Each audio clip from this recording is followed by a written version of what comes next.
ఏమేమి వ్యర్థము ప్రసంగి ప్రకారము గాలి, ఒకటవది గాలి అంట. గాలి ఇటువైపు నుంచి వస్తుంది, మళ్ళీ ఇటువైపు నుంచి వస్తుంది, అది ఇటు ఇటు ఇటు ఇటు తిరగడం అది వ్యర్థమే అని అంటాడు. మళ్ళీ సూర్యుడి గురించి, సూర్యుడు తూర్పును ఉదయిస్తాడు, మళ్ళీ పడమరను అస్తమిస్తాడు, మళ్ళీ తూర్పుకు రావడానికి వేగిరి పడతా ఉంటాడు. ఇలా ఇలా అది సన్సెట్కి సన్ రైజ్కి ఇట్లా ఇట్లా దిక్కులు తిరుగుతూ ఉంటుంది.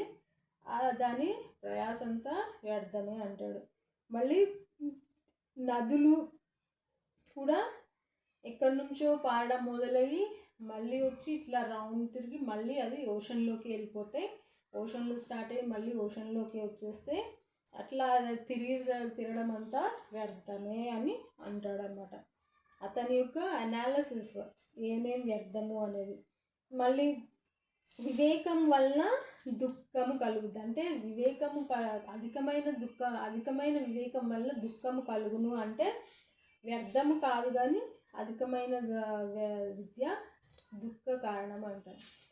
కొంతమంది పిహెచ్డీలు అని తెగ షో ఆఫ్ ఇస్తూ ఉంటారు, కానీ అదంతా అధికమైన విద్య సంపాదించిన వానికి అధిక శోకము కలుగును. ఒకటో ప్రసంగి 1:18 వచనంలో రాయబడింది. అలాగూ తర్వాత బహు ముఖ్యమైనది ఏం అతను గ్రహించాడంటే సింగిల్స్ లైఫ్. ఒకటి వ్యర్థమైనది ఏంటంటే బ్యాచిలర్స్ ఉంటారు, వాళ్ళు సింగిల్స్ ఉంటారు, కానీ ఒకళ్ళే జీవిస్తూ ఉంటారు, కానీ వాళ్ళు ఎడతెగక కష్టపడుతూనే ఉంటారు. ఎవరి కోసమని ఆ కష్టం పడేది, వాళ్ళు పడరు, సుఖం అనేది ఎరగరు, ఎవరి నిమిత్తం కష్టపడుచున్నారు అనుకున్నాడు, ఇది వ్యర్థమైనది అన్నాడు. అలాగూ అతని యొక్క జీవితంలో అతను చూసిన వాటి అన్నిటిని ఏవి వ్యర్థమో చెప్తా ఉన్నాడు అనమాట. తర్వాత బహు గొప్ప దురవస్థ గురించి ఒకటి చెప్తాడు 6వ అధ్యాయంలో ప్రసంగిలో. ఏంటంటే గొప్ప దురవస్థ ఏంటంటే ఒకడు బహుగా సంపాదిస్తాడు, కానీ దేవుడే వానికి శక్తి అనుగ్రహింపడు, దేనికి తను సంపాదించిన దాన్ని అనుభవించుటకంట. అది గొప్ప దురవస్థ అంటాడు.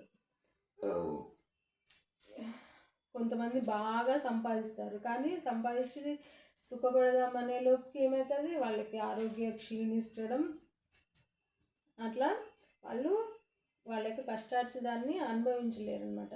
వాళ్ళ గురించి వాళ్ళకి ఏమంటాడు ప్రసంగి, అది గొప్ప దురవస్థ అని అంటాడు 6వ అధ్యాయంలో. తర్వాత అన్నిటికంటే కోరదగినది ఏంటంటే కష్టపడి చేసిందంతయు దానికి మనము సుఖించడం, నీ వ్యర్థమైన ఆయుష్కాలం అంతయు సుఖించుము అని 2-3 సార్లు చెప్తాడు. అన్నిటికంటే కోరదగినది సుఖించడం, కష్టార్జితంతో సుఖించడం అది కోరదగినది అని ప్రసంగి చెప్తాడన్నమాట. తర్వాత మనం పరమగీతం, బహు చక్కనైనది అది గ్రంథము, అది కూడా సొలొమోన్ గారు రాశారు. ఇది సొలొమోను మరియు అతని యొక్క ప్రియురాలు ఇంకొకళ్ళు యెరూషలేము కుమార్తెలు, వీళ్ళ ముగ్గురు మధ్య సంభాషణను పరమగీతంలో క్రోడీకరింపబడింది అనమాట.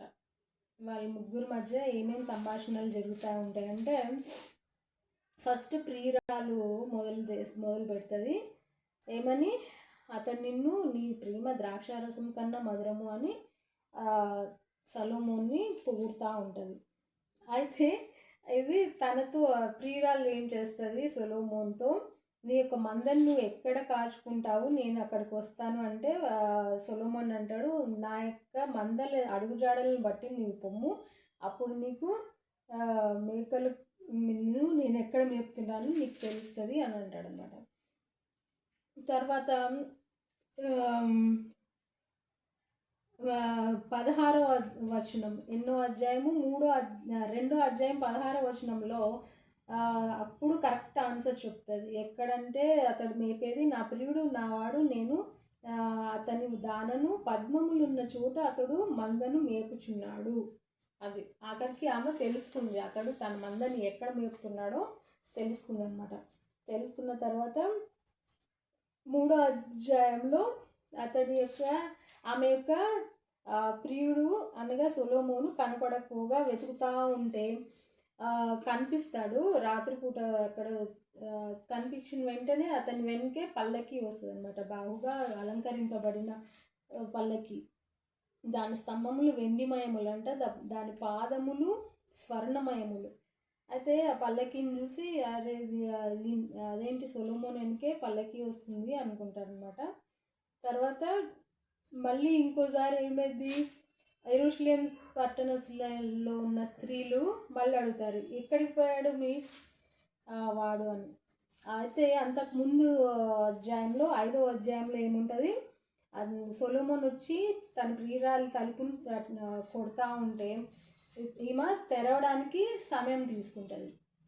ఆఖరికి ఎట్లయితే తలుపు తెరుస్తుంది సొలొమోన్ లోపల తీసుకుందామని, తెరిసేలోకి అతను వెళ్ళిపోతాడనమాట. అయితే ఆమె వెళ్ళి యెరూషలేం స్త్రీలకు చెప్పుద్ది, మరి నా ప్రియుడు నేను తలుపు తెరిసేలోకి వెళ్ళిపోయాడు, ఎటు వెళ్ళాడు కొంచెం వెతికి పెట్టరా అని అంటే, నీ ప్రియుడి గొప్పతనం ఏంటి, ఎట్లా కనిపెట్టగలమంటే ఆమె అంటది, 10,000 మంది పురుషులలో అతన్ని గుర్తించవచ్చును, అతని మొహం ఇట్లుంటుంది, అతని కాయము నీలరత్న ఖచ్చితమైనది, అతని కర్రలను తార్షీషు రత్నభూషితమైనవి అని ఆమె సొలొమోన్ని డిస్క్రైబ్ చేస్తుంది అనమాట.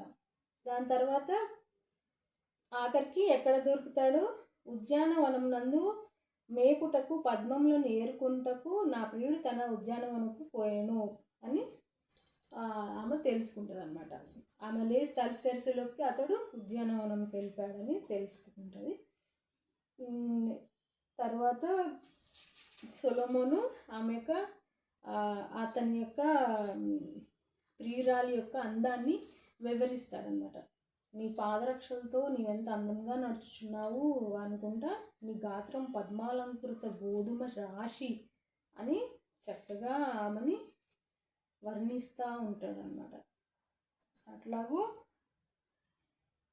చక్కగా ప్రసంగి, పరమగీతము మంచి మంచి గ్రంథాలు ధ్యానించుకుంటూ దేవుడిచ్చిన చక్కని అవకాశం కొరకు దేవునికి మహిమ కలుగును గాక. దేవుని నామమునకు మహిమ.